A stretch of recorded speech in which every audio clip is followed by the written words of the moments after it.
관련 질문인데요. 지선 초반에는 민주당의 압승이 전망됐는데 후반으로 갈수록 접전지가 많아졌습니다. 여러 배경이 있겠지만은 민주당이 분석하는 요인은 무엇이라고 생각하십니까? 그거는 제가 조금 전에 말씀드린 것처럼 서울시장 선거도 그렇고, 대구시장 선거도 그렇고, 경남지사 선거도 그렇고,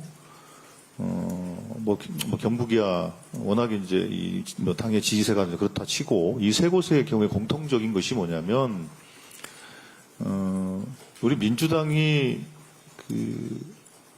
실제로는 압도적으로 여론의 우위를 가질 수 있는 정치적인 또 인구 구조적인 또 지형이 되고 있질 못합니다.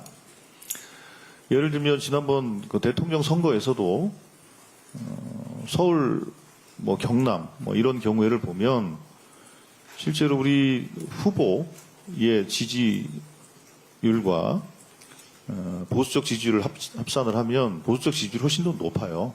그러니까 정치 지형이나 구조가 그렇다라는 것이고, 모든 선거는 그거를 뛰어넘는 엄청나게 대형 이슈가 발생한다면 모를까. 예를 들면 2018년도에 있었던 북미 정상회담이라든지 그런 선거의 관심을 이 선거 관심을 뛰어넘을 수 있는 그런 거의 핵폭탄급 이슈가 주어지면 구조가 바뀌게 되는데, 그런 것이 없는 상황에서는 모든 선거는 다 그 구조에 수렴될 수밖에 없는 구조입니다.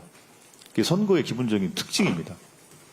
특히나 우리나라 같이 물론 조국혁신당이나 진보당이나 정의당이나 또 개혁신당이나 이런 기타 정당들이 있습니다만, 큰 선거에서는 거의 양당 대결로 거의 이 되는 구조에서는 특히 서울 선거 같은 경우는 특히 더 그렇습니다.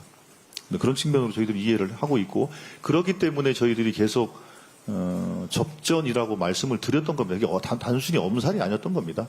예. 네, 총장님 고생 많으셨고요. 연합뉴스 안정훈입니다.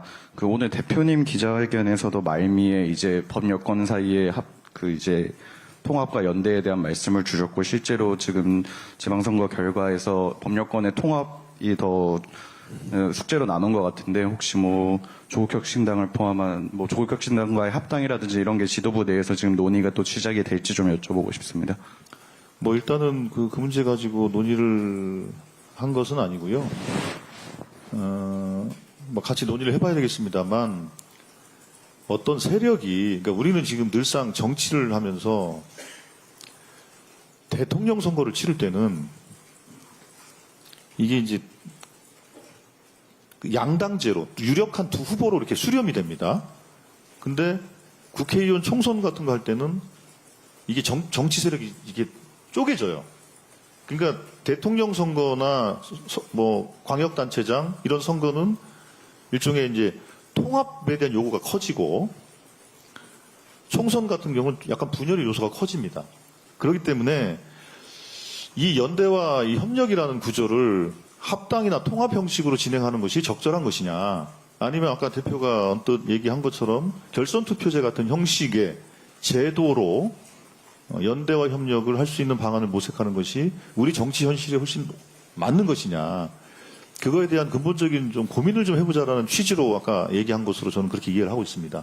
그렇기 때문에 어떤 형식을 정해놓고 논의하기보다는 결선 투표제 도입 등 제도적 개선, 제도 개혁까지 포함해서 고민을 하겠다라는 그런 취지로 좀 이해를 하시면 될 것 같습니다.